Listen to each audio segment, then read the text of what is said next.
access to sharing our industry with our future employees. We all know that the workforce issues are not going away anytime soon. It was casting a dark shadow on our industry long before COVID-19, and that didn't help any at all. But there are so many opportunities out there for contractors to reach untapped markets of potential new team members. This year, I'm going to be working with the board of directors, the ACCA staff, the ACCA committees, and hopefully all of you to elevate the HVACR industry to the public as an industry where people can have well-paying, essential, satisfying careers that don't burden them with high student loan debt. Now, that doesn't mean that education isn't a part of that. Education is a huge part of a successful career in our industry with all the technology and everything that we have now. But that training and education comes in many different forms. Together, we need to work on making sure that we are a loud voice in our local middle schools, high schools, trade schools, and colleges, military bases, sharing what all our industry has to offer and being there to help share with the leaders of those programs what future employees need to learn and need to know to be successful in our industry. This is my passion. And I look forward to working on this with all of you this coming year. Now it's time to introduce the rest of the ACCA 2023-2024 Board of Directors.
All right, y'all stand. Let's put them on the spot. Have them stand. And, yeah.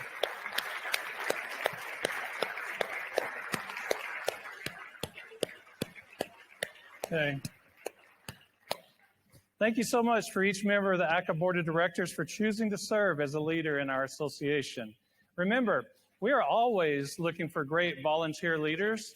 If you're interested, be sure and talk to one of the ACCA team members here, and they will be happy to help you get involved. Probably start with a committee or something like that, but the board can be your future. Okay, there's one last thing that we need to do before we start this town hall. We need to announce something. It's ACCA's 2023 Ultimate Marketing Masters Award winner. All right. ACCA's 2023 Ultimate Marketing Masters Award honors the best marketing programs developed by ACCA contractor members.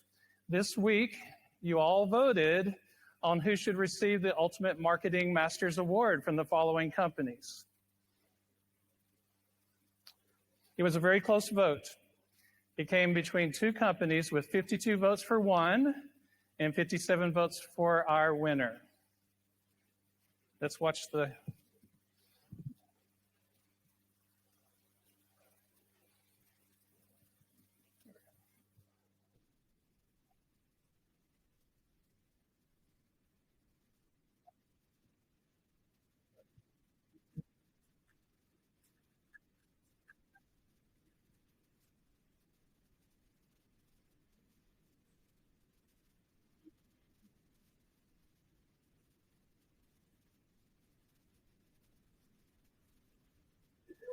All right, Oliver. Let's congratulate David Oliver of Oliver Heating and Cooling and his wife, Teresa. Yeah, all right.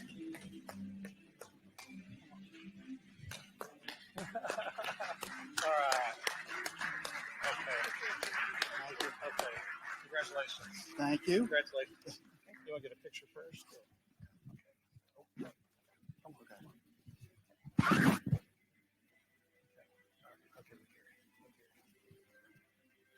right. Thank you. Go ahead. Great.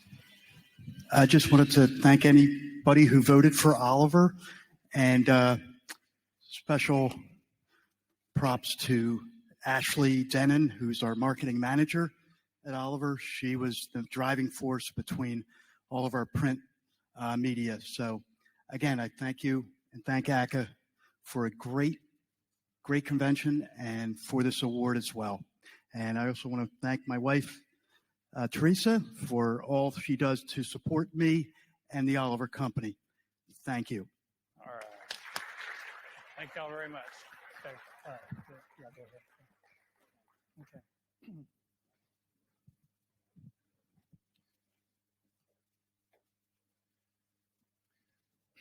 Part of ACCA's core mission is to fight for contractors. It set us apart as the organization for contractors. We fight and we win. A great example of winning this past year was when we fought against the GFCI requirement for outdoor equipment in the 2020 National Electrical Code. As you know, it was a safety device that technology did not deliver on, but it was in the code. But thanks to the hard work from ACCA's Codes Subcommittee, and particularly ACCA member Ed Lair of Jack Lair Heating, Cooling, and Electric, we won a reprieve from the requirement going into the codes until 2026, when hopefully the technology will be able to sustain the purpose. David Bixby from the ACCA team is on the front lines seeking a permanent fix to this solution. If you've not checked out David's monthly codes and coffee webinar, I highly recommend it.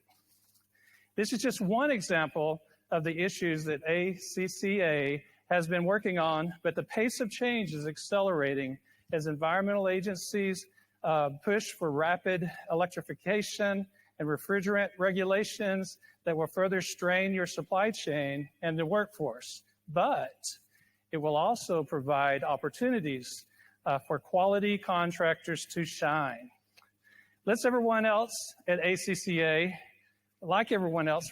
ACCA, this work is guided by our committees of contractors just like each of you. Government Affairs is guided by our membership committee, and I'm pleased to introduce its chair, Kurt Hudson, from L.C. Anderson in Boston, Massachusetts. Okay. Thank you very much. Thank you, sir. Appreciate it. Just turn it on. Oh, thank you. You'll just take it off. Make me look good. Stephen, thank you. And good afternoon, everyone. It's wonderful to be here to share all the exciting things that ACCA has been working on this past year and get your opinion about what we ought to prioritize throughout the 118th Congress. That's really important to us. There's been a lot of polls going out there, so we do want to hear your voice today. ACCA exists to fight for contractors like you, but my experience as a commercial contractor in a blue state is going to be very different from a residential contractor in a red state. So it's critical we hear what's keeping you up at night, and we all know we have some of that. For example, just last month, a Virginia contractor enlisted ACCA's help fighting a Virginia Department of Transportation proposal to triple the tolls on commercial vehicles. Crazy, right? Whether your concern is local, national, or global, we do want to hear from you. Remember, this session is being streamed live, so whether you are here in person or you're watching online, we will hope you use our interactive polls and microphones in the room to share your opinions or ask questions. Before we get started with the main event, we have a special video from Texas Congressman Randy Weber. We helped get Congressman Weber get to DC and are pleased to have him in our corner as a former HVAC contractor like many of you. Pretty cool, right? He hated he was not able to join us today due to Congress being in session, so he sent us this video. So let's see what he has to say.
Pretty cool, right?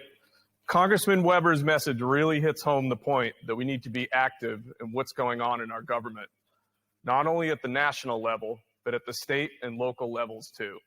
I'm going to challenge each and every one of you here watching this to do 3 things for ACCA.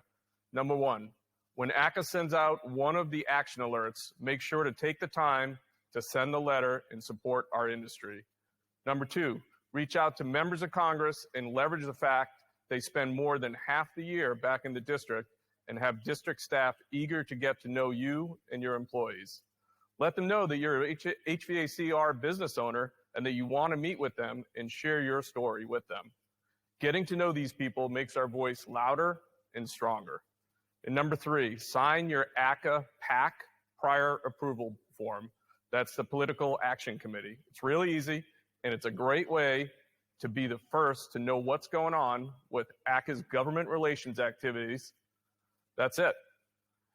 Now it's time for ACCA's Issues Smackdown to get started. But before we do that, I do want to say, I had a great conference here. I always enjoy coming here. I don't know about you guys. I'm exhausted. I can't wait to go home, get some sleep.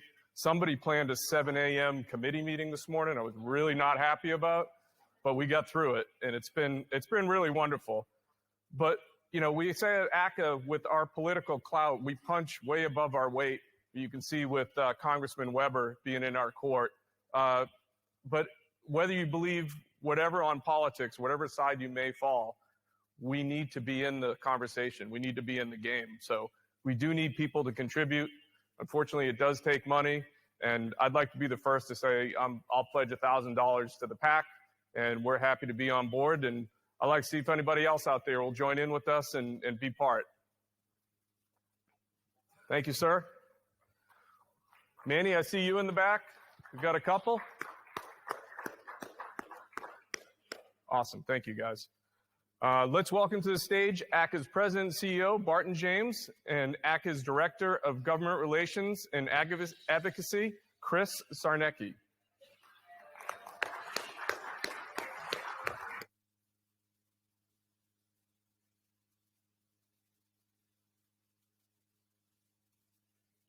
Good, man. Thank you, Kurt, and thank you for those that made the commitment to ACCA's PAC and teeing up the challenges and opportunities ahead. Chris and I, we've got hopefully a very engaging session, but y'all are the most important part of it. And to get things started, we've got a Mentimeter. I think we've all been introduced to that over the past couple of days, so we'd appreciate y'all's help with that. All right. So Mentimeter, a tool to gather your feedback. So please take out your phones and go to menti.com for those that are joining us remotely. So our first question is, give us an emoji that describes how you feel about your members of Congress. Remember, you have 2 senators and 1 member of Congress or 1 congressperson. You can feel differently about them and can submit up to 3 responses. Let's see if we're getting any responses in. Oh, that's a little strong. Sounds like we got some work to do in someone's state. Oh, confident. Okay. Not so much there. I wish I knew emojis a little better, but some of those certainly lead me to believe that, the ratings that we're seeing on the news about the feelings about Congress certainly align with what y'all are experiencing as well. I think members like Congressman Weber and certainly other ones are aware of this, and we made a pile of poo. Okay, didn't know that was an emoji, but self-serving, dumb. There's another word over there that I'm going to save. All right, I think we got a little sense of there's a lot of opportunity for improvement. No surprise. All right, they keep coming. All right, we've got that out of the way. Thank you for those that shared. So we've broken this session into 4 general topics that we hope will inspire thoughtful debate. Our first featured issue is the Inflation Reduction Act, the IRA. And we figured we'd start by going straight to the source. Secretary of Energy, Jennifer Granholm, sent us a video to start the conversation. Let's take a look.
All right.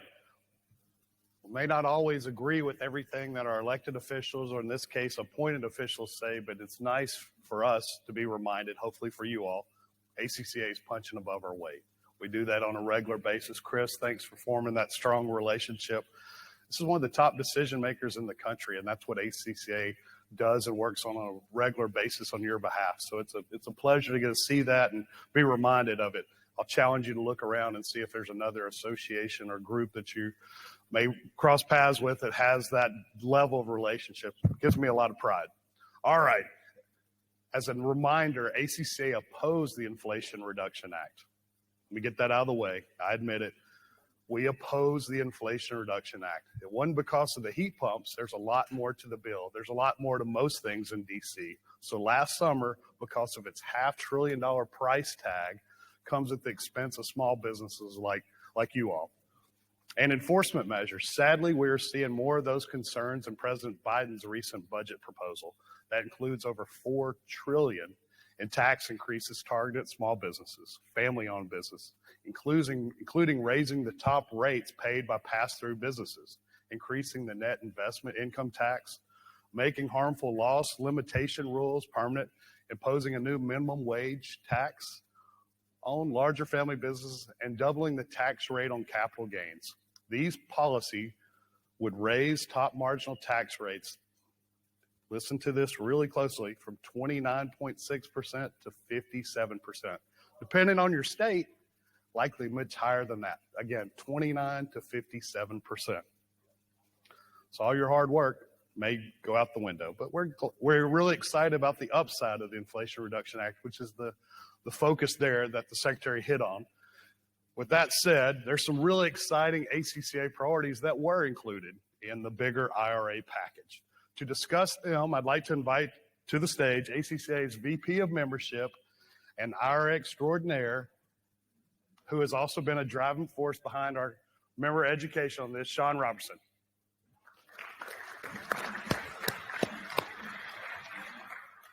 Well, thank you, Bart. Well, for better or worse, the IRA is here, and your customers are going to be hearing about it.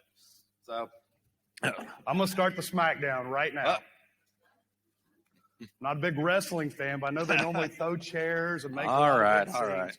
But I'm definitely that guy that usually pours cold water on stuff about excitement. So let's make sure we don't get ahead of ourselves. I'm just going to remind a little bit of how DC works.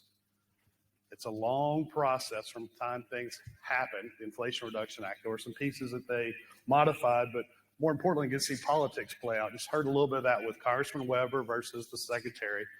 But you get a taste of that just last week. The House, Congressman Weber, they passed H.R. 1, the Lower Energy Cost Act, to repeal the investments of the IRA. So that's not being covered by the news right now, but let me make sure you understand that's the politics in D.C. You have something passed, like the IRA, which, by the way, it passed from one side of the political aisle with no votes from the other, and then you have measures like this that also will move forward without any other votes.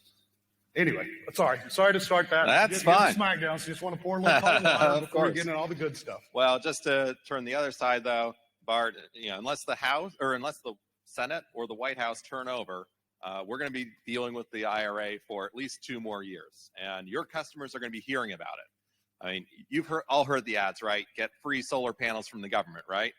Well, for the next couple of years, it's going to be get your free heat pumps from the government. And there are going to be shady operators out there looking to steal away your customers with that offer of a free heat pump, putting in a poorly installed system, minimum efficiency, and leaving them with sky-high electric bills unless we get smart about this. So, we are working with our state associations, the National Association of State Energy Officers, to try to make sure that quality contractors have a fighting chance at these incentives. But I'm probably getting a little bit ahead of myself there talking about the rebates, because the tax credits are here today. And, really they dwarf the size of those rebates. And we are looking to arm you so that your customers aren't waiting for a rebate that may never come.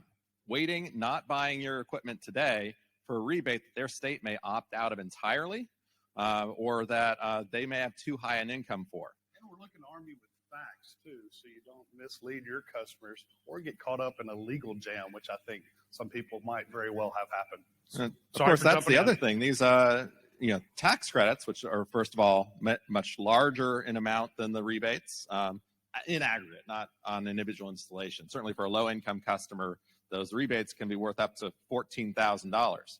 But overall, it's going to be $36 billion in tax credits for residential energy efficiency and renewable energy, and that dwarfs the residential rebates. 25C is the big one for all of us in the room. That lifetime cap of $500 per taxpayer is gone, replaced by, first of all, they can get up to $2,000 for a heat pump and $1,200 for other improvements, including efficient gas equipment. And that's every single year between now and 2032 with no income limits. So that's going to be a substantial incentive. Of course, it should be noted these credits come with much higher efficiency requirements. Those are going to be updated every year, and we've got some great materials up on our Inflation Reduction Act toolkit to help walk your customers through what those requirements are. Now, Congress also restored the 25D credit for geothermal and solar and greatly enhanced that 45L credit for new home construction. Those are some great reminders, Sean. I mean, there's some good stuff there. So, again, a lot of great things for HVAC. I think there's a lot of opportunity. We're making progress with people better understanding the important role that contractors play. It's not about the box. It's about the contractors and quality installation for us to move the needle on energy efficiency, whether we're doing that through electrification, decarbonization, or if it's just being better stewards of the energy that we have here in our country already. Now, there's some benefits here on the commercial side. That 179D credit that we celebrated making permanent in 2020 was greatly enhanced, but there's a catch. It's only for if you can prove that you're paying prevailing wage, and that's a burdensome requirement that's meant to make union labor more competitive. The deduction actually goes down if you're not paying prevailing wage, 10 times higher, up to 10 times higher if you are. So that's going to be a real problem, I know, for many of you. That's the kind of thing that we're fighting. But That's a great example of that unlevel playing field that we're always constantly working on. I know some of y'all, Kurt, I'm looking at you, thinking of you in the Boston market, but we've got to be vigilant on this front. There is an effort underway in our country to shift where there's no longer an advantage for you all from that standpoint. I think it's going to make things very difficult. So please help us keep an eye on that. It's not going to just happen federally. It's going to happen at the state and local level too. Yeah. And so that's the kind of thing we're working on where, those prevailing wage rules aren't applicable to most of the single family home programs, but I'm sure the unions are going to be trying to get those into the state rules as they implement those, as well as the contractor training grants you've been hearing about, that $200 million for training. I'm sure the unions think they got the inside track on that unless we team up and fight that. So if this sort of thing concerns you, we hope you'll speak up and join the fight. And so we're going to get this conversation started with table topics. Encourage you to talk with your table, and hopefully this slide comes up. Sometimes it's got a little delay. There we go. Oh. Nope. We're getting close. Green arrow here. There we go. All right. So, we want to know, discuss with your tables, what position ACCA should take surrounding implementation of the Inflation Reduction Act. We'd really love you to talk for 2 to 3 minutes. Get prepared to report out. My colleague Matt and I are going to be running around with a microphone. Love to hear from you. Sean, thanks for that update and that passion that you have of helping us better understand the positive and, weighing in on me that sometimes is a little cold water on stuff. Yeah, I'm the eternal optimist here. So good to have. I should also note, for many of you participating in the live stream, you can put up your comments on Mentimeter. We can also ask questions, and we'll be sure to address those. And we're going to do that for each of these issue areas. So please discuss amongst yourselves, and we'll catch you back with you in 2 to 3 minutes. Thank you, Sean. Thanks.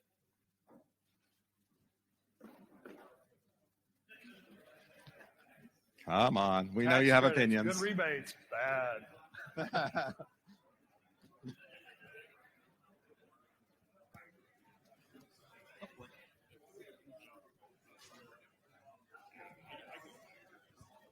Educate it, embrace it, and make it the most of the benefits. Educate it, embrace it, and make the most of the benefits.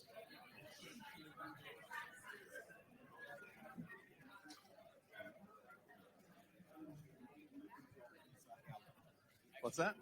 I was explaining to these nice folks. Is this a countdown clock here? I don't know what that is. Well, I try. I'm going to wait till it gets to like 1:30. That should have been. Yeah. We aren't going to give you a complete education in a few minutes up here. So. Right. Let the money flow. How do you the get distributors of information out, equipment. right? Do you do a multi-part email series where ACCA should take the lead on this issue. you send out free pieces of information? Do you do a couple of webinars? Yeah. Sorry.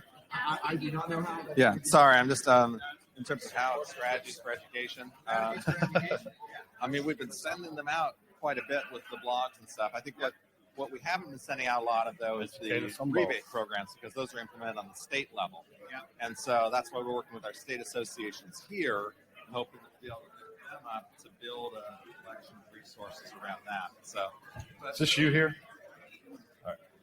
For the moment. So, all right, we should figure out people who are engaging. And, all right, I think we're getting close to wrapping this one up. Hopefully everyone's conversations are starting to kind of come to a head.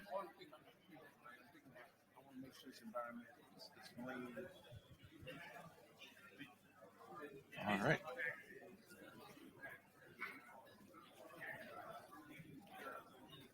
All right.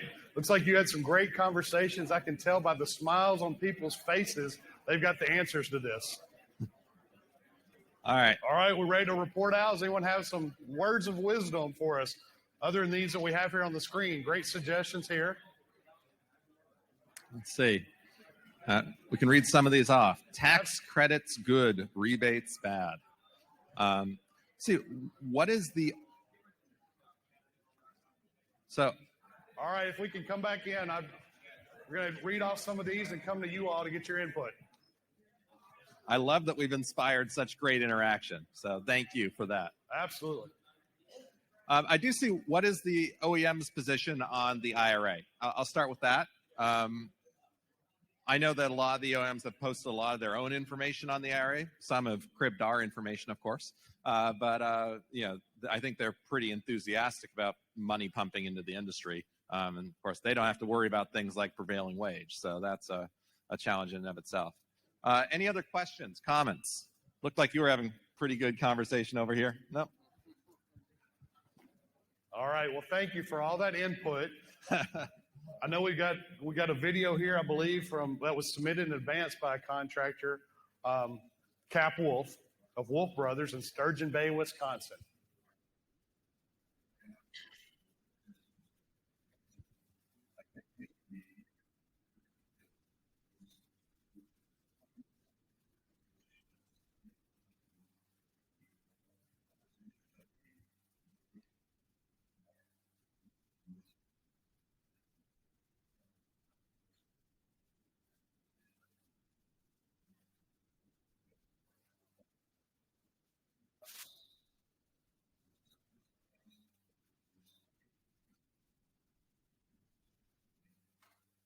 All right. Thanks, Cap, for submitting that. As a reminder, you know, there's a lot of different opinions out here on things. Sadly, things in DC aren't as easy or clear cut as we'd like to be. But if you come up with additional ideas after today's session, please reach out to us. We hope you'll submit a video of your own. Send us a note. We don't have all the answers. We need you all, but it first starts with us identifying the problems. A lot of those suggestions there are great ones. They're ones I feel a lot of them are actually working towards. You know, this is going to be something that it's going to take all of us. It's going to take a team effort. It's going to take that, as Sean mentioned, because this money is going to flow through the states. It starts with some of the states questioning whether or not they're going to take the money. Depending where you are in the country, you can read the political leaves and see how that's going to probably affect someone that may be running for president. Think of Florida. Think of, you know, my home state of Arkansas. You know, we've got a lot of people kind of coming out of the woodwork, and then you've got states like Texas. You heard Weber. So there's a lot of different opinions out there, but it's important we make the most of it and provide you all facts. So that's what we want to do. We want to make sure that people understand the quality installation. All right, now we've got through that. Please wait for, where are we at, Sean? Are we? All right, another Mentimeter. I thought so. Got it up here? All right. What should ACCA's overall posture towards the IRA be? I feel like y'all gave us some great feedback there, but if you give us a little rating here, we'd appreciate it. For those joining remotely, we'd love your input here as well. While we're waiting for votes to come in, anybody else have any comments, feedback, suggestions, or questions? Needs to be implemented. Rebates need to be implemented ASAP. All right. And that's If you'll put the mic. up in the air. Nobody can really tell me when that's going to happen. Thank you, Steve. Yeah, so I was going to repeat, if I may, your suggestion was just we need to fight to make sure these are implemented quickly with reliable information soon, right? Yeah, I mean, at this point, we know about rebates, but we have nothing to work with yet. If we're going to do this, let's push to get them implemented at the state level, and let's make it happen. Great point, Steve. Let me give you a little Washington for you, a little spin.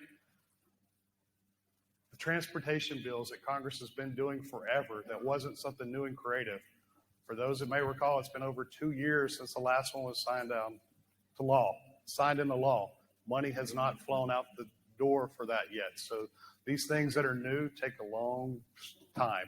They're working overtime on this one because it's very important to President Biden and the administration and a lot of other people that supported it. I think they realize it's going to be an economic driver, but the states, a lot of them weren't prepared for this. They didn't have that dialogue, so they're trying to figure out how and that's where we're working with NASIO. For those that might have gone in some of the sessions here, we had them speaking to it, so that's national. I should go ahead and back up. Washington, D.C., the swamp, is also full of alphabet. So it's a little bit like swimming in alphabet soup. So I'll try to do my best to make sure I'm not, using too many of those 3- and 4-letter acronyms. But NASIO, the National Association of State Energy Professionals, they were here with us. So that's kind of their body, their association working with them. And a group of those states are working together to try to come up with kind of one shared position of how they would adopt. Some states are looking at how they're going to sweeten the pot. on the IRA as well. But first, the feds have to decide the rulemaking and how that money is going to flow to the states. And then the states have to raise their hand and some of the other things too. So it's going to be a little while for the new stuff. Like Sean mentioned, there's a lot of great stuff that are already out there. And don't forget the means testing, the tax side of stuff, or the means testing on people's income. Yes, sir. He was up before. All right. Curtis Dahl, Sundance Energy. I'm from Seattle, Washington, and we've already sold lots and lots of the $2,000 tax credits. And whoever said that it's only electrical, it's not. You can put them on a gas furnace. In fact, it's more preferable if they have an existing gas furnace just to get the heat pump and put it on the gas furnace. And we don't call it the IRA because that's, I don't know, the Irish Republic, Revolutionary Army. We call it the 25C. We're not trying to think about the rebates too much, but about the rebates in our state, we're hoping to see that money flow from the state through the distributors to the contractors, because the distributors already have mechanisms in our state to pass on rebates and stuff like that, and they will be more interested in seeing us succeed as contractors. Thanks for sharing that. Sounds like your state's got a good model that hopefully others will replicate, and good reminder about already using things like 25C that have existed. We've worked over the years to continue to add to and to continue to work on the focus on installation, not just about the box. So great reminder. And just to clarify, I don't know if I muddled my words, but the 25C credit does have $1,200 that can be used on gas equipment, in addition to the $2,000 for heat pumps. So up to $3,200 a year if they're doing both pieces. So, and the rebate programs, one of them is strictly electric equipment. The other can actually do gas as well. So got another comment? I was just going to say, I think some of these questions aren't fair yet. And like a better way of phrasing the question is, what can we be doing to push for more information? Just because there's not enough information to make an assessment of which one of those we should do. Absolutely. So it's just these are meant to spur conversation, create interest, and also awareness. So you're spot on. We're working on getting those answers every day. We're not alone on that, but we're an information source. As you see, we do a lot of time educating, and hopefully they come around. But there's a lot of people working on it that we're bending their ear, waiting on. Yes, sir. Mr. Sharkey. Yeah, how you doing? Great. My question is, where did this program fit into the tropics, South Florida, where there aren't heat pumps once you get south of, I don't know, Gainesville? I mean, there's some, but mainly it's all straight cool. So does this program benefit that area at all? Not that I'm aware of. Yes, you got And there's some electrical aspects for people that want to upgrade electrical systems, but it sounds like that you said 600, sir? Yeah, the tax credit for air conditioning is $600. Yeah, whereas saying the 1,200, that's up to $600 per piece of equipment, up to 1,200 per year for other equipment, including efficient AC. And the rebate programs, the homes program potentially can work on gas equipment as well, or for traditional AC. Yep, and that's the map you can find on our website under the IRA resources page. So, before we move on to another important topic, not trying to get past this one, just want to give you all a little taste of DC. Chris can attest to this. It happens on a regular basis. But when they were trying to finalize the IRA, I got a call one evening from one of the lead sponsors' office in the Senate. The staff were there and had his boss on the line and wanted to talk. They were so excited. All right, we'll come to, let me wrap this up and I'll come back a second. Called and wanted to share with us their excitement about the legislation for heat pumps. They were so excited about this new technology. You heard that right. This new technology. And they wanted to send people from the U.S., they wanted to use State Department funds to send people overseas to train on learning about how to install heat pumps. So we've all got a work cut out for us to educate your elected officials. Reminder, 2 senators, 1 congressman. But we got 435 of those folks that need to better understand the important role that you all play and the technology that's already out there. So it's going to take a little while. He's Yes, standing sir. first, but, yeah. Hey guys, John White with Pearl Certification. One of the things that I wanted to add to the conversation is obviously HVAC equipment, which everybody here is very concerned about. There's another component to IRA tax credits that is available with the same kind of availability of funds.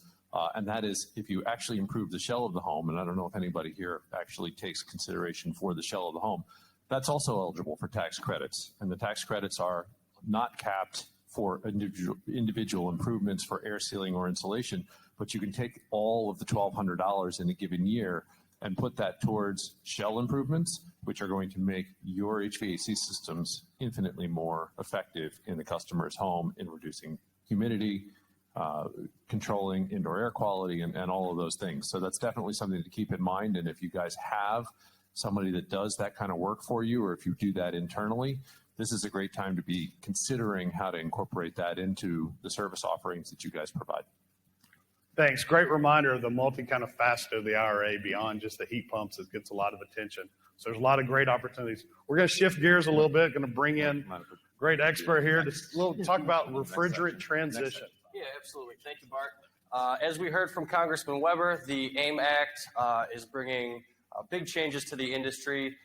Like he said, it mandates an 85% reduction in the production and consumption of HFCs, including refrigerants like R410A, by 2035. And like the IRA, there's still a lot that we don't know, but there are some facts that we do know, so we can focus on those first. First, there are two dates that should be in everyone's head. The first is 2024. That's when there will be a reduction from 90% to 60% of HFCs in the marketplace from baseline levels.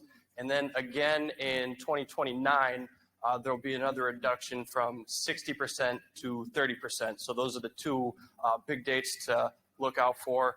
Additionally, in 2025, HFC systems will no longer be able to be manufactured.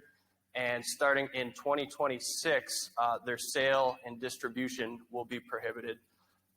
Also in 2025, the disposable cylinder ban is set to take effect. We've talked about that before, and I'm sure some of you have participated in our action alerts on that issue. Now, there is litigation pending that would... I'm going to interrupt. There's not litigation. It's our lawsuit. Okay. ACCA filed a lawsuit with Hardy, the distributor association, that's still pending. That would block the ban from taking place, but we should move forward assuming that it will be in place by 2025. Another area where there's still a lot of questions is with reclaim. EPA has not said exactly what they're going to do in this space, but there's a rule coming this summer. We anticipate that it's going to be a very big rule because there's going to need to be some very large changes to the way reclaim works if it's going to make a significant dent in the refrigerant marketplace. Something that ACCA has been involved in and we've pushed for is handling requirements for A2Ls, the next generation of refrigerants. EPA, again, has not said exactly what they're going to do on this, but it is on their radar. Our priority throughout this process has been making it a safe transition for contractors and consumers alike. So we feel that there should be, some basic competencies for handling these mildly flammable substances. And then finally, for replacement parts, this is also on EPA's radar. Again, they've not said exactly what they're going to do, but in their talks, they've referenced in the 1990s when efficiency standards were updated for cars, there was a carve out in the rulemaking to make sure that replacement parts were available. So they haven't said that that's exactly what they're going to do, but that's sort of the way it looks like they're leaning. So the main takeaways for you all is that, there'll be more A2Ls and fewer HFCs. Depending where you are, that schedule may be accelerated. Some states are moving quicker than others. But you should be taking the steps now to prepare yourselves, your businesses, and your employees for this coming transition. Chris, before we kind of move on, something on, for those that were here for the manufacturers leadership forum here, it's on their mind too. If you heard, they're puckered up over this. They're very nervous about the allocation and what's happening. But at the same time, you also see folks working to get states to aggressively adopt this transition. So they're going to be here. I mean, they said that, but it's really going to be here before you know it. These dates, don't consider them written in stone. But it's complicated, it's messy, and the next transition is already underway. So that'll be a 3L unless they change it to something else. These great, names. But all right, Chris, I'm sorry. No worries. Thank you, Bart. So another issue that I'm sure some of you are affected by, if not, you've probably heard about it. It's electrification, and more specifically, the movement to ban natural gas as a fuel source. This is a movement that's mostly popped up at the local and state levels to either limit or completely restrict access to natural gas as a fuel source. Due to this, there's been a counter movement. This is almost exclusively at the state level to protect access to natural gas or preempt these bans. Currently, you can see there that there are some type of ban or restriction in at least 11 states, and 20 states protect access, so over half the states are currently affected by this, with several more currently considering similar policies. This is more of that red and blue right here. Did you see? And Brian, I know you're in your home state there in Ohio. This is one where y'all were pretty quick to weigh in on it. So anyway, it's happening.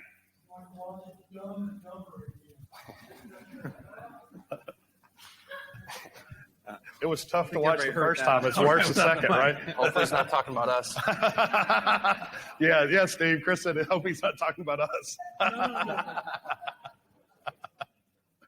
All right. The people's making the rules.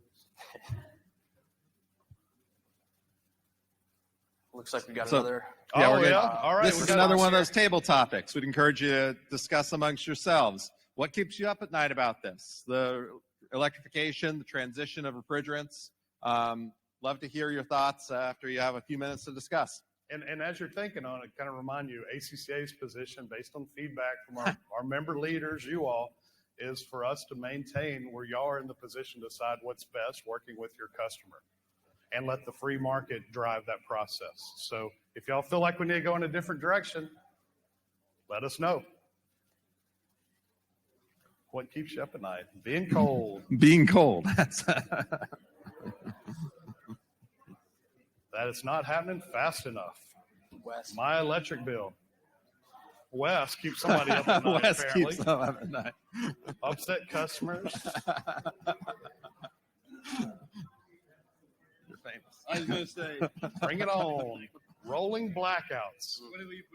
Boy, y'all are giving us just a clear direction right here. This is what all right. Social credit score.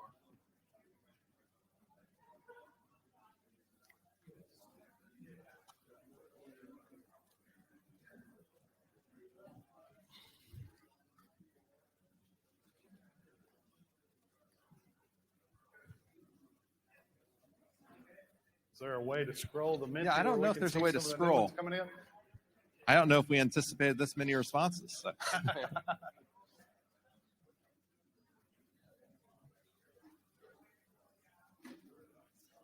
Of course, we'll be sharing all this after the fact as well. All right, seems like we got one clear one that stands out about Wes keeping people up at night.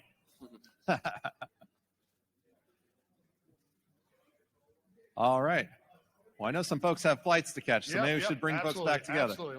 Let's move on. Thanks for that feedback. All right. Finally, someone suggested there ought to be a certification and or continuing education requirement to support the. I'm going to ask y'all to come back in a little bit. I know we're getting close and people may be anxious, and feel free. If you've got a flight to catch, there's a reason we had boxed lunches if you haven't had a chance to eat it. But all right, so the next one is about continuing education requirements to support the safe handling of mildly flammable A2L refrigerants and limit the proliferation of DIY systems. Should such a policy be worth the trouble? Anyone? So Should I now even put that in layman's terms? Oh, go ahead. Should it be something, right now we have a 608 card that EPA requires. You can all probably have opinions about how well that's worked. But right now, there's nothing really on this front with the A2Ls. It could be something maybe positive for your business. It couldn't be. I think a lot of different manufacturers are looking at this, distributors. We have a training, as a reminder, ACCA does. But where should that stand in terms of a certification for A2Ls, the handling? And I think it's important we also think about the A3s that are quickly going to be here. All right. So while you're voting on this, we'll do the report out from the last round. Okay. We're just trying to move things along. And I know Kevin had some comments at the end of the last one. So, Kevin? Oh, yeah, this was back on the IRA and that, but two thoughts. You know, what I had seen originally was that those rebates were going to be instant. And, how are the states going to process that, I think is going to be critical. To leave the contractors holding the bag for how many ever rebates they process is, I don't think, financially responsible. So something there to address. Yeah, it's been so long now, I can't remember the other comment. Oh, so once the equipment is installed, it needs to be installed properly. I mean, there needs to be some metrics in there for it. We have utility rebates in Michigan, and they deem, a certain amount of energy savings because you took an 80% furnace out and you put a 96% in, and automatically you save that much gas. But not true. So if they're actually going to affect change, there needs to be some verification and some standards for how this is installed. Absolutely. I'm happy you brought that up because we actually did submit a comment on this. The 4 points we made were that the funds should get out quickly, to your point and Steve's point. The DOE should promote quality installation, protect tech neutrality, and then finally help states with the administration of these funds and these rebates.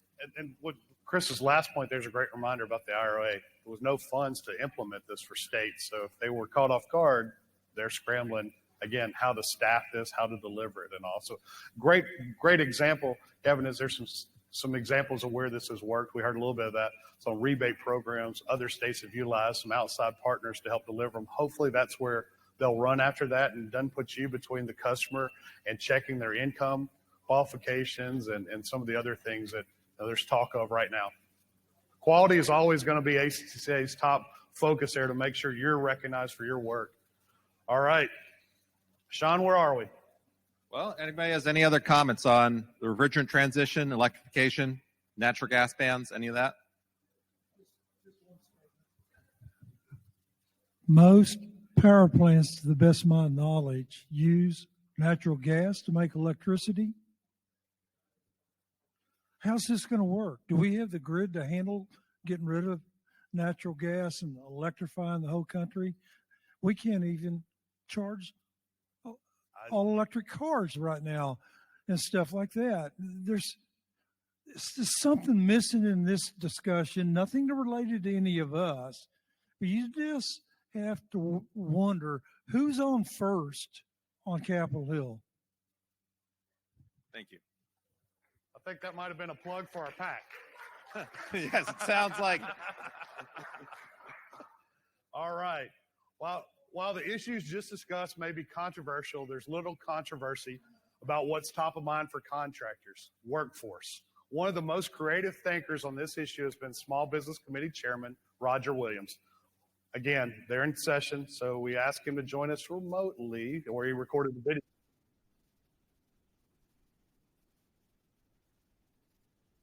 Sorry about that.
All right.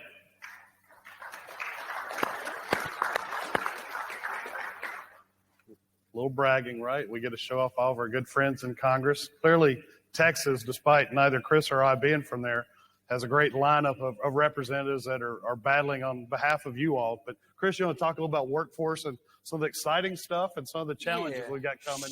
Sure. First, I would just, like to again stress that that's really great that Chairman Williams was nice enough to submit those comments for us. He's been great for the association. He's worked with us on energy efficiency stuff, as he said, workforce stuff. And he's just a great guy, great office. But as Bart said, on the workforce front, we've got a number of things that we're excited about. First here is the Jobs Act. This was reintroduced this Congress. This would make Pell Grants more flexible for short-term in-demand job training programs. It was introduced in the Senate and already has 36 co-sponsors, so that's over 1/3 of the Senate. It was also introduced in the House, where it only has 4, but it is bipartisan there as well. We have an action alert active on it right now. If you scan that QR code, just take a minute to fill that out, and we'll try to boost those numbers in the House and get this bill passed. Another bright spot on the workforce front is career and technical education funding, or CTE funding. In 2023, there was a $50 million increase for Perkins grants. That brings the grant total to $1.43 billion and marks the 6th consecutive year of increases. We're also optimistic for 2024 as well. Chairman Williams, I think, alluded to it in his video, but he introduced the Supporting Small Business and Career and Technical Education Act, which gives the Small Business Administration resources to connect small businesses to recent graduates of career and technical education funding. And then on the legislative front, finally, as the Secretary of Energy mentioned, there's $200 million available for online contractor efficiency training.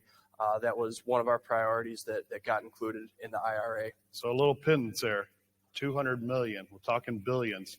I think we all know how in-demand skills are. That's our problem. We've been good raising the pot of money for career technical, but what we're working on, really one of our other priorities, is how to prioritize it towards in-demand jobs. So that's our focus on that front there. Absolutely. Yep. So I just shared some specific legislation, but we'd love to hear your creative ideas as well. I think we're going to do another table talk, so take a couple minutes to either respond here and talk amongst yourselves about what you think the solution should be to our workforce issues. I think our new board chairman's got a lot of these answers here, right?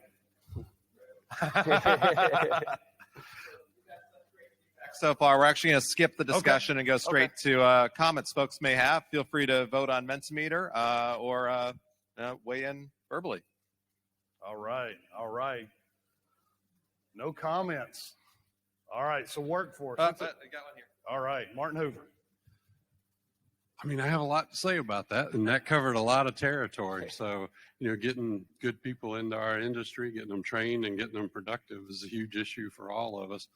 If there was a way to work that into the immigration issue, I'm not going to jump too deep in that, but I have some very definite opinions about it. But if we could get some good, qualified, legal in the country workforce, I'm all for it in any way we can do it. I was going back to the AIM thing. We were talking about, what's your biggest thing? And I'm equipping a couple of new trucks that I ordered a year and a half ago. And my supplier called and says, what kind of tank racks you want? And I'm like, wow, that's a really good question.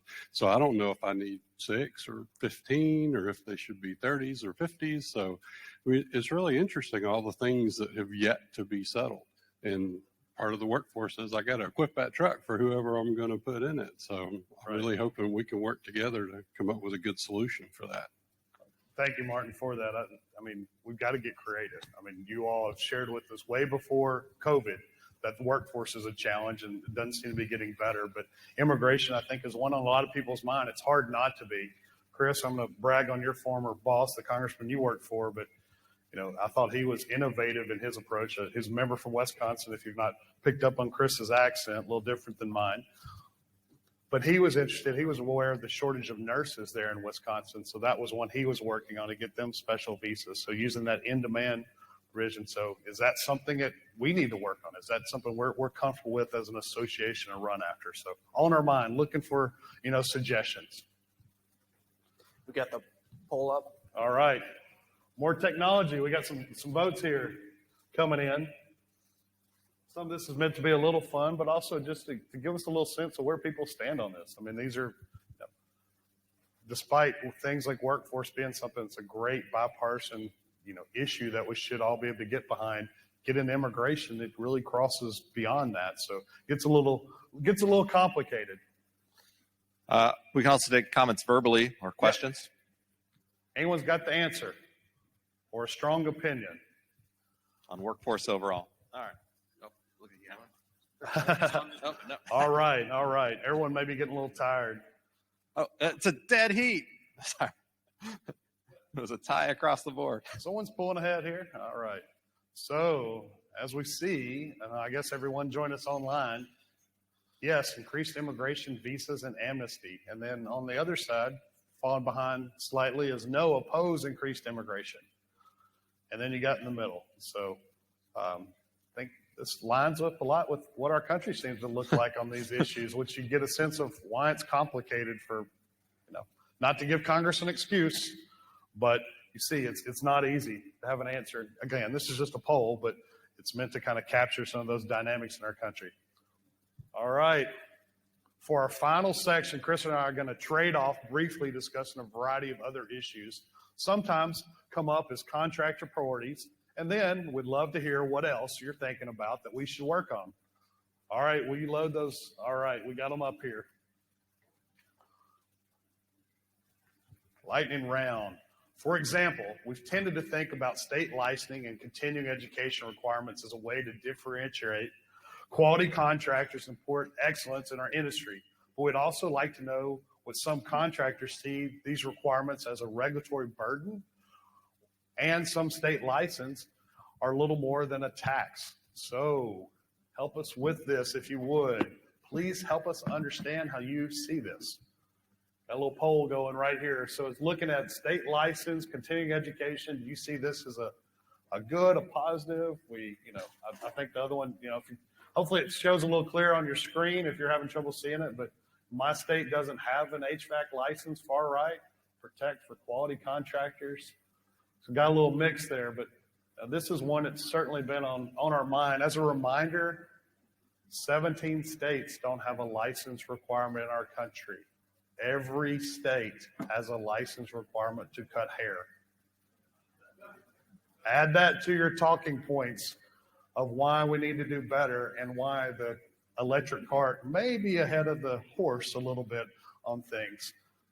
Just my take a little bit on things, but all right. We got some stuff here coming in.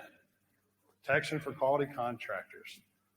Got a couple folks that, are coming from a state without one. Yes, sir. Matt's coming with the mic so we can all hear you. Right behind you. Thank you, Matt Grizzard. I think we should have the choice protection for consumers. There's something we talked about in one of our committees here while we're here at conference about the aspect of consumers and where they fit in on all this. Y'all are on the front lines with consumers, but as we know, a lot of them don't understand the importance of a quality contractor and how a license and continuing education ties into that. Great point, Dr. Poppy. All right, now we'll run down some of the other issues on our radar, and then we'll have a chance to weigh in. Well, you'll have a chance to weigh in or add your ideas. Chris, you want to take it? Sure. So it was mentioned earlier, President Biden's proposed budget included trillions of dollars in new taxes, many of them targeted at small and independently owned businesses that could push the top marginal tax rate to over 57%. We don't anticipate that these will pass given Republican control of Congress, but it's still important to let the people in power know why these would be harmful. We know members are already dealing with, like we're talking about, workforce, inflation, ongoing supply chain issues. This is just another issue you don't need to be dealing with. Similarly, the PRO Act, Protecting the Right to Organize Act, was reintroduced this Congress.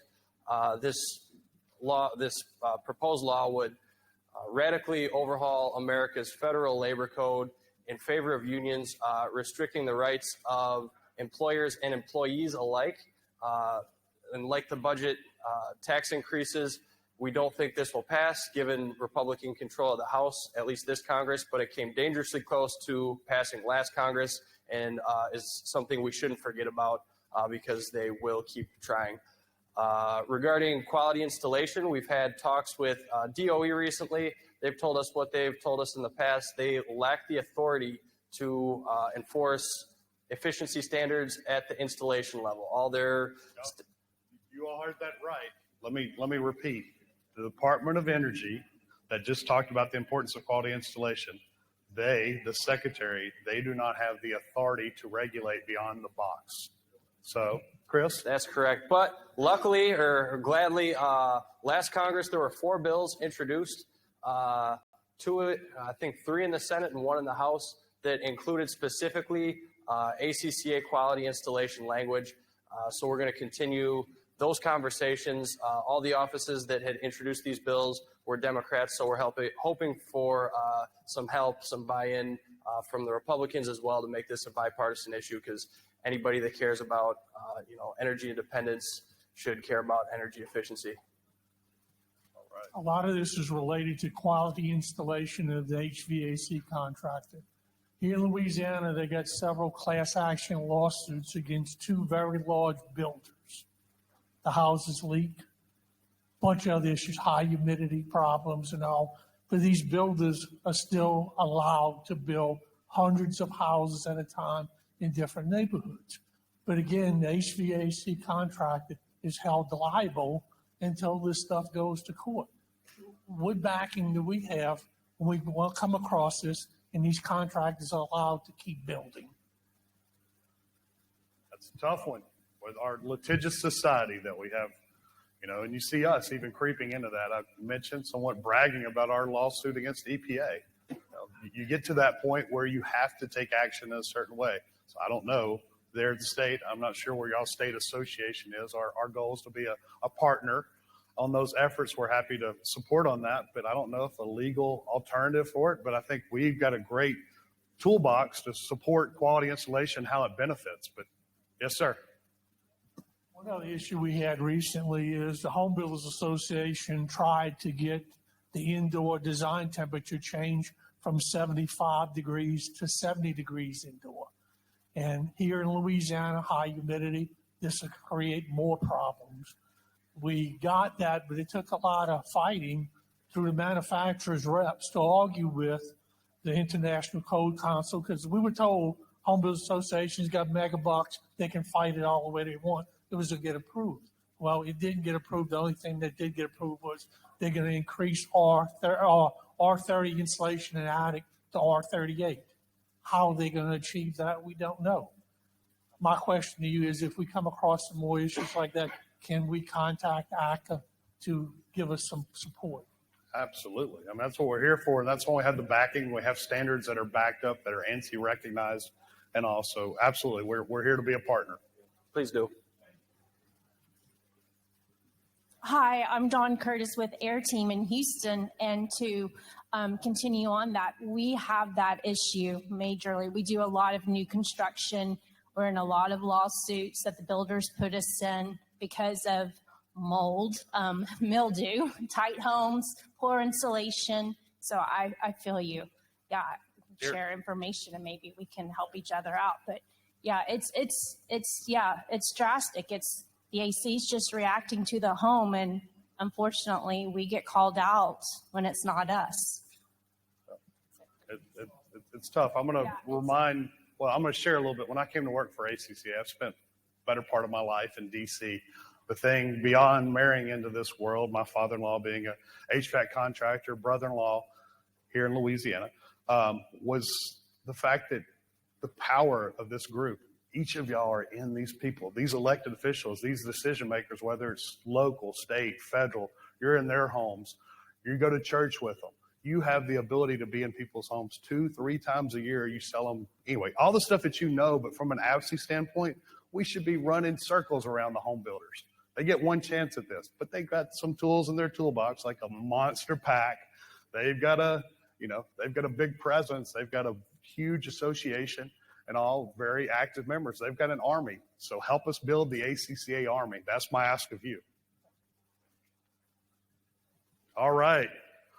Taxes, Chris. It's time to talk taxes. Yes. We already talked about it a little bit, but give us a little what's happening there. And I know we got a little something special. Yeah, no, Dawn, thank you for your comments there. You were also nice enough to submit a video. We've heard from Dawn and other members that have had issues when it comes to tax requirements and tax reporting requirements. So let's take a look.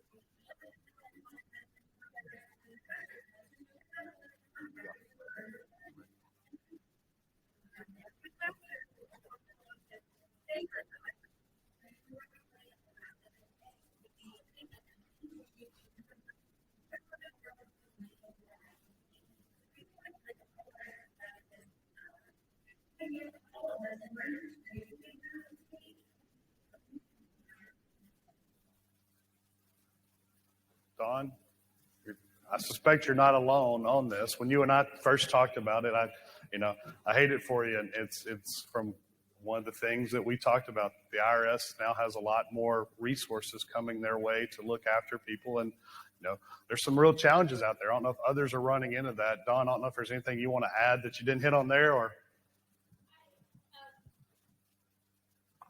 Yeah, I just want to say, we follow the rules. We do what we're asked to do. We've, been in business since '89. We definitely make sure our independent contractors are independent. This claim they have against us, it's like, I don't even know how to describe it. It's just like fighting for something that's not real. I mean, you're taking a rule and changing it. And that's, if you want to change the rules, that's fine, but don't do it midstream and punish small businesses for it. It's a challenge. Brooke Duncan, everybody, if you don't know Brooke Duncan works on behalf of you all, shares with us his legal expertise on a regular basis, put a face with a name, but he's oftentimes there in our blog and all. And Dawn, I know you've got legal expertise involved right now, but you're surrounded with others. So we may not always have the answers, but we do have some smart people to help us figure out how to navigate that. Mr. Duncan. Just one quick comment. That is, the IRS going after this company on the issue of independent contractor status is a great example of agencies that don't generally involve themselves in workplace law, nonetheless coming after you. We talked about that earlier today with the FTC, for example, on the subject of non-competition agreements. It's only going to get worse, I'm sorry to say. Thank you, Brooke, for that exciting news. I could go on for a long time, but no. So we're appealing this. We're going to court in the fall, but I just want to point out, we do a lot of new construction. It's written in our contracts and our agreements, that we indemnify the home builders. We indemnify them against, subcontractors, against our vendors if we were to not pay. They also state that, we have to ask their permission on some if we use subcontractors, get written permission. So it's well known that in our industry, we use subcontractors. And if we don't win this, we have to back pay $1.2 million, and then it's going to make us not competitive. So, I'm afraid what it's going to do to our business. I just want to strongly point out, if anybody has been through this, any guidance, anything to please, let us know. Thank you, Don, for flagging the challenge. I wish there was an easy answer, but help us be vigilant. If you're hearing of this, hopefully it's not happening to you as well. But if you hear of it happening in your state, let us know. I suspect this is going to be popping up in more places, and it may have to do with where you are in the country and the state you're from and how their IRS may be sinking their teeth in on things a little bit. But I don't know. Maybe I'm more of a conspiracy theorist than what I should admit here in this room. All right, Chris. All right, just a couple more here. We've heard from members in various jurisdictions around the country that either utilities or co-ops or, even on the manufacturer front, I think, different groups use underhanded tactics to undercut contractors and unfairly get a disproportionate share of the market that way. So we're trying to identify ways to combat that, possibly through partnerships with ACOs. And we've been involved over the years in several lawsuits. Again, hate that that's having to become our approach, but it's actively popping up in other places. I think the IRA is going to open the door for more of that. I think some of the other stuff, technology, if you're watching Right to Repair, there's lots of different kind of storms on the horizon. Help us be vigilant on this front. In the states that happen, Florida, Minnesota, there's no kind of rhyme or reason for where it's surfaced and when where it's ugly head again, but it's a good one. And then finally, vehicle fleet issues. I know we had mentioned earlier the toll increase. That was a 300% toll increase in Virginia and the DC area. And, this contractor came to us with this problem because it only targeted vehicles over 7 feet tall. And so it affected his entire service fleet. Guess how we got to vehicles over 7 feet tall? High efficiency regulations and larger, taller pieces of equipment.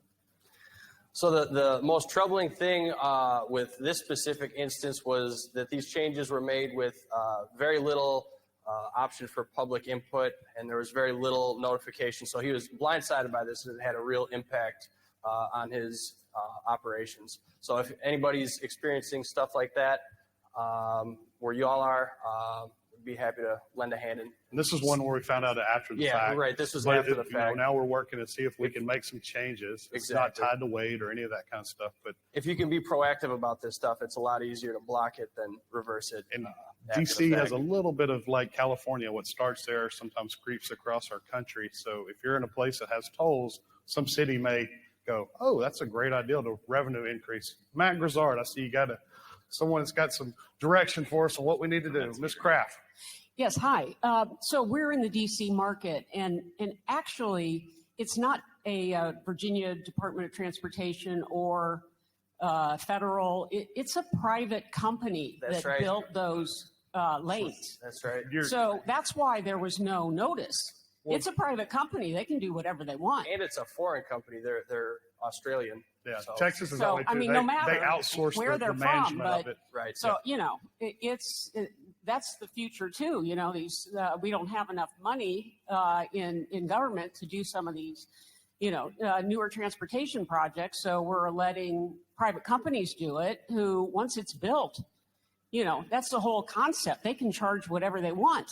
Well, and we made a financial commitment there in the DC market to that company that was hired to management. So this is what I suspect. Anyway, I'm sharing more on my conspiracy theory, but looking at that and from what I read was we had made a financial commitment. We weren't hitting that number. So this was an easy place going from $5 to $15 to hit that goal. So they didn't have to reach into their pocket to pay, so just pass it on. It's just another consumer tax, but it runs through you and makes, frustrated customers and everything else.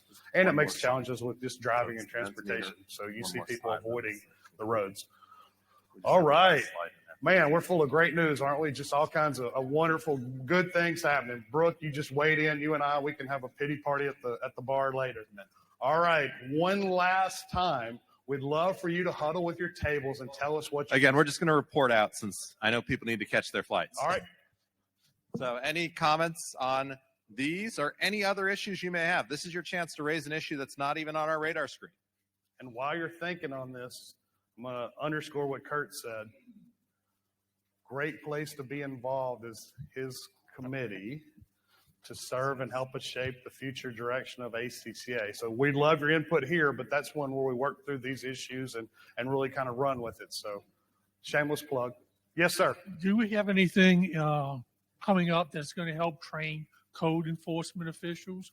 We can know everything in the world, but if the code enforcement officials don't know it, it's a waste of time. We offer training for them. We do all kinds of stuff. So the more we can encourage code officials to get trained so they know anything about HVAC would be wonderful, right?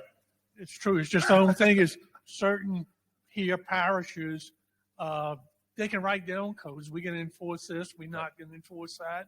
And I think it should be national. This is code and everybody should enforce it. Wes and his team from ACCA, we've got a great relationship with the International Code Council, but how it works at the municipal level and all is a little disconnected. So we certainly would like to have more people that better understand the importance of your work and how it's done correctly. I'm hopeful. This is the optimist in me. So A2Ls, hopefully that'll open the door to that a little bit more with the transition to flammable refrigerants and the threes that are coming, where the importance of the actual installation and what you all do will make them be better stewards. All right, more. You're letting Chris and off easy here. Mm-hmm. No tomatoes, no nothing. I know you had them on your sandwich too. No, yes, sir. Oh, this one's going to be tough. Don Prather. Uh-oh. I just want to say, historically, the reason we did the quality installation and all those things that we were developing was to keep the EPA and the Department of Energy from doing them. And we figured if we were going to have codes and standards, that we wanted to have them driven by contractors and handed to the government rather than the other way around. And so I want to encourage ACCA to put that on their priority list. Don Prather, former ACCA alum, and can't think of anyone more passionate about quality installation. Thank you, Don. All right. Thank you so much for all the insightful feedback. I want to remind everyone that this is the starting gun, not the finish line for our process. Please encourage your colleagues.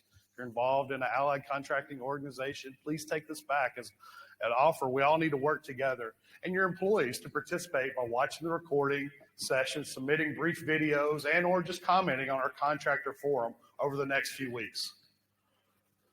All right, slide here about getting involved. These are different ways. If you don't know your way to the advocacy portion of our website, please know that. It's something there we're asking fairly often. Hopefully we're not wearing you out on some of the issues we're working on, but this is a lineup of what we've got going right now. So if these aren't familiar beyond our discussion today, we may need to work with you on what's coming through in your email filters and all, but these are some of the top issues that we're some for, some against, and the way to get you and your team involved. And you heard a little bit about the PAC. We'd love to have you fill out your prior approval form. All right. What else we got, Mr. Grizzard? Yes, sir. I have one more shameless plug for ACCA. Please. Because I'll take you a step further, folks. I'm Matt Grizzard. I'm the director of membership, and one of my jobs is to ensure that everyone is taking advantage of every benefit that ACCA has to offer. Okay, and one of the greatest benefits that ACCA has are people. Okay, Chris and Bart are available to you. We've got some passions in the room. You've heard them, right? On our website, if you go to ACCA.org, click About, you'll get a drop-down menu. Click the one that says ACCA Management. You will find the entire ACCA staff with their phone numbers and their email addresses. If you have questions and guidance, what does this legislation mean? What does it mean to me? What does it mean to my community? What does it mean to my family? How can I get involved? How can I get on Kurt's committee to be able to have a voice on this, call these guys. Folks, let me tell you, I want to have a problem. I want to have Chris calling me saying, I can't do my job because members are calling me every day. Please. Thank you, Matt, for that plug. And hopefully, if you're not already an ACCA member, I said earlier, it's an army. We need y'all. Y'all are that's who we work for. We're working on your behalf. So if you're not doing that and giving us direction, we're probably not steering the ship in the right way. So help us. Appreciate you all. Appreciate your commitment, Sarah. Yep. You got a little wrap up for us here. Thank you, everybody. All right. Thanks, guys. Oh, yes. Let's give it up for Sean Robinson, who put all this together. This was a lot of work. A lot of work. Thanks so much for sticking around, for everybody online. The big thing I want to push is, if you haven't seen this on your table, ACCA 24 is in Florida. I have been to this property, the Sapphire Resort. It's gorgeous. We got a great rate, like a really killer room rate for spring break. So plan spring break. Bring your family. Stick around. We have negotiated nights for the same rate to stay before or after the conference. We're going to be partnering with Florida right over here.